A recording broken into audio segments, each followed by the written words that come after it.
안녕하세요. 대주쌤의 인문학당입니다. 이 시간에는 장자 해설 세 번째로 조삼 모사에 대해서 알아보겠습니다.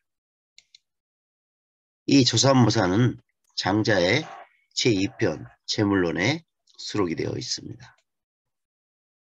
자, 우리가 알고 있는 이 조삼 모사의 이야기는 오늘날 우리들에게 패러디로 자주 인용이 되고 있는데요. 한번 대표적인 조사모사 패러디를 한번 살펴보겠습니다. 자, 원숭이 키우는 저공이 하루는 원숭이들에게 이렇게 제안을 합니다. 먹이가 부족하니 앞으로 너희들에게 주는 도토리를 아침에 3개, 저녁에 4개로 제한해야겠다. 자, 이렇게 말하자 원숭이들이 난동을 피웁니다. 자, 그러자 이 저공이 이렇게 대답을 합니다. 씨름, 캬, 굼뜬가. 이렇게 강하게 나오자 원숭이들이 수그리며 예전부터 꼭 그렇게 먹어보고 싶었습니다. 자, 조선모사 패러디는 대부분 어떤 갑질하는 사람들의 입장에서 강한 제안을 하고 이 원숭이들, 즉 이 을에 해당하는 사람들의 목소리는 이 갑에게 철저하게 자신을 수그리고 그 제안을 수용하는 것으로 그려지고 있습니다. 자, 우리가 아는 조상모사는 이렇죠. 옛날에 원숭이를 기르던 사람이 여러 원숭이에게 상수리를 아침에 3개, 저녁에 4개를 주겠다고 하자. 원숭이들이 싫어하므로 그러면 아침에 4개, 저녁에 3개를 주겠다고 하자 원숭이들이 기뻐했다는 고사에서 온 말로 전하여 눈앞에 당장 보이는 차이만을 알고 결과가 똑같음을 모르는 어리석은 행위. 자, 이 어리석은 행위는 바로 원숭이들의 어떤 그러한 행위를 말하고요. 또는 간사한 꾀로 남을 농락하는 것을 비유한다. 자, 이것은 저공의 어떤 간사한 면을 말하는 것입니다.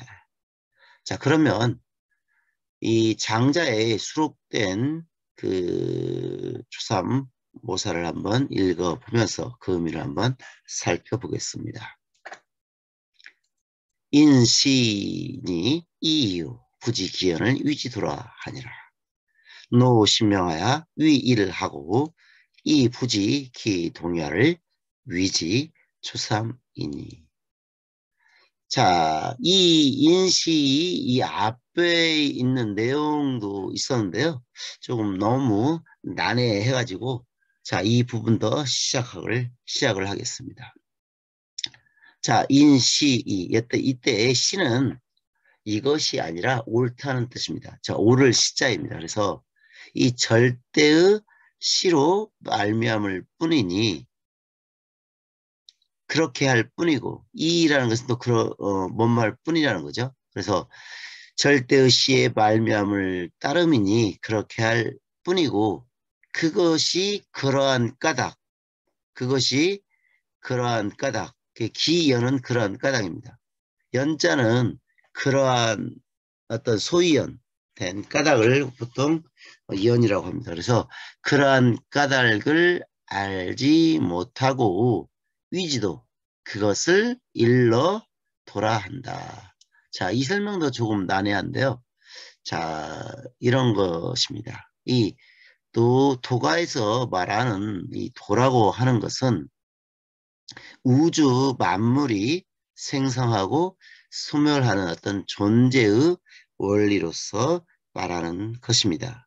그렇기 때문에 이 도가 모든 사물에 내재되어 있다는 것이죠. 그래서 이 도가 왜 그런지 그러한 까닭을 알지 못한다는 것입니다. 자, 그래서 이 신명은 정신이죠. 이 신명을 수고롭게 하여서 하나만 되게 하려고 왜 그런지 그 도의 까닭을 알지 못하고 억지로 그 하나가 되게 하려고만 하고 그것이 본래 같은 줄을 알지 못한다. 이것을 우리가 조삼이라고 한다. 자, 원숭이의 입장에서 보면 그 도토리가 아침에 3개, 저녁에 4개 또는 아침에 4개, 저녁에 3개. 그 전체적으로 볼 때는 똑같이 7개라는 사실은 변함이 없습니다. 그런데 왜 그 7개인지를 알지 못하고 억지로 그것이 하나인 것만 알게 한다는 것이죠. 그래서 그것이 왜 똑같은 줄을 알지 못한다고 했습니다. 자, 이것을 조삼이라고 하는 것입니다. 자, 위일이 부지기동야 위지조삼. 무리하게 만물제동의 일이 되려고만 하고 여기서 만물제동이라는 것은 모든 사물은 똑같다는 것이죠. 이 만물제동의 일이 되려고만 하고 그것이 본래 같은 것임을 알지 못하는 것을 조삼이라고 한다는 것입니다.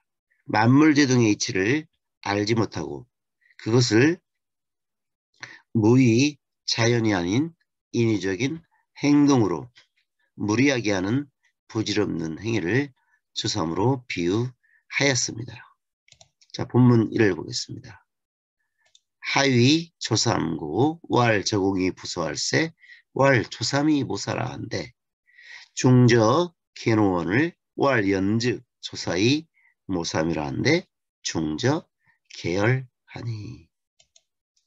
자, 하위 무엇을 일러 조삼이라고 하는가? 이때 왈은 장자가 하는 말입니다.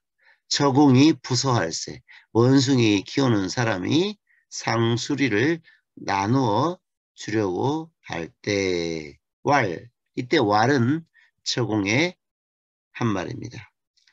조삼이 보사 아침에는 3개 저녁에 4개를 주겠다라고 하거늘 중저 많은 원숭이들이 모두 성례건을 이때 왈은 또 저공의 한 말입니다. 저공이 말하기를 연즉 그렇다면 아침에 4개 저녁에 3개를 주겠다라고 하거늘 모든 원숭이들이 또는 많은 원숭이들이 모두 기뻐하였다고 하니. 자, 여기까지가 장자에 실려있는 그 조삼모사의 그 우화입니다. 자, 이렇게 말했고요. 자, 해설을 보겠습니다. 자, 여기서 이 조삼이 모사는 아침에는 3개를 주고 저녁에는 4개를 준다는 의미입니다. 조삼모사의 구사는 열자에도 보입니다. 흔히 간사하고 얕은 꾀로 속이는 행위를 지칭하지만 이 장자에 수록된 조삼모사는 도리어 그런 꾀에 속는 어리석은 무리를 비유하고 있습니다.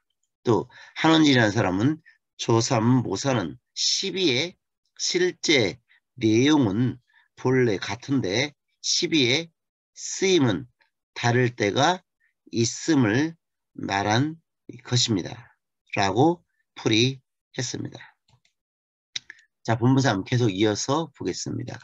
명실이 미휴언을 이희로 위용하니 역인시하라.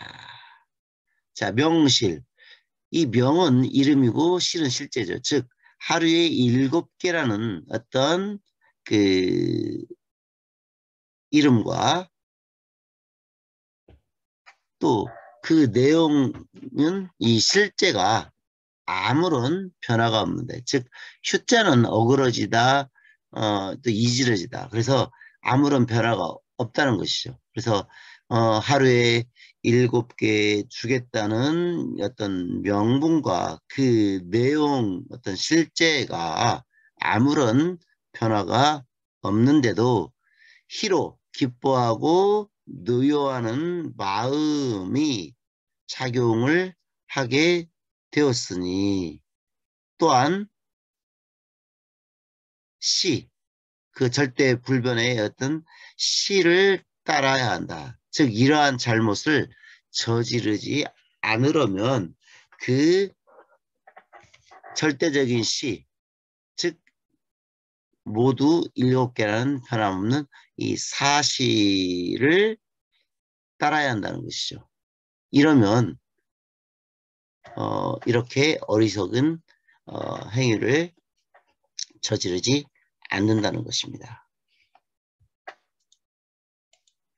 자, 여기서 다시 한번 보겠습니다. 명실비유의 희로이용이라. 명과 실에 아무런 변화가 없는데 기뻐하고 노여워하는 마음이 작용을 하였습니다. 곧 하루에 7개라는 명과 실이 아무런 변화가 없는데도 공연히 눈앞에 이익에 눈이 어두워 기뻐하고 노여워한다는 뜻입니다.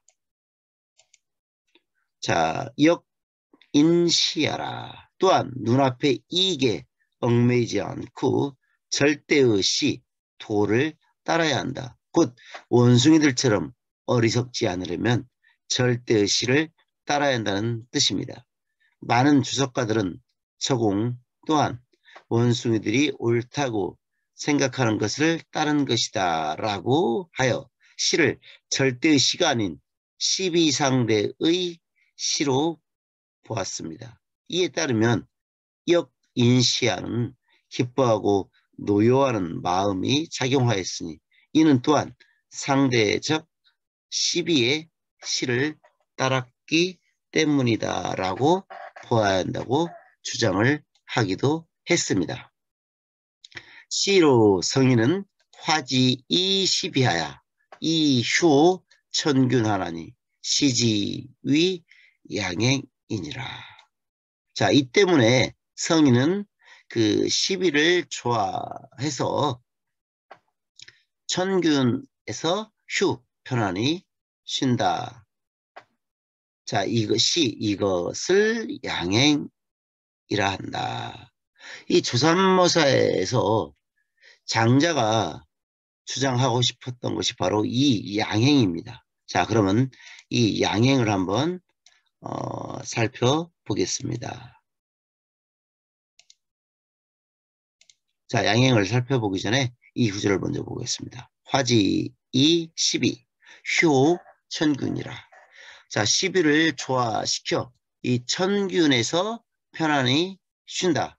곧 시비를 따져서 대상을 차별하지 않고 저절로 균등해지는 천균의 세계인 자연에 맡긴다는 뜻입니다. 자, 이 천균이 바로 자연을 가리키는 것입니다. 천균은 자연의 균평한 이치를 말한다. 자, 그 다음 이 장자 조삼모사에서 가장 강조하고 싶은 말이 바로 양행입니다. 이 양행을 풀이하면 두 가지가 다 10이 된다. 우리가 아는 양비론 있죠?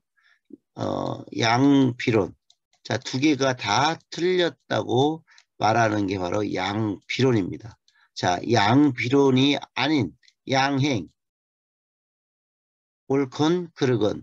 자, 두 가지 다 시행이 되게끔 하는 걸 양행이라고 합니다. 즉 자신의 주관적인 판단에 의지하여 시비를 나누지 않고 이 천하의 시비를 따르기 때문에 시와 비가 모두 인정된다는 뜻입니다. 모순과 대립이 동시에 함께 존재함으로써 오히려 모순이 없는 경지를 비유한 것입니다. 자, 곽상현한 사람은 이렇게 말했습니다.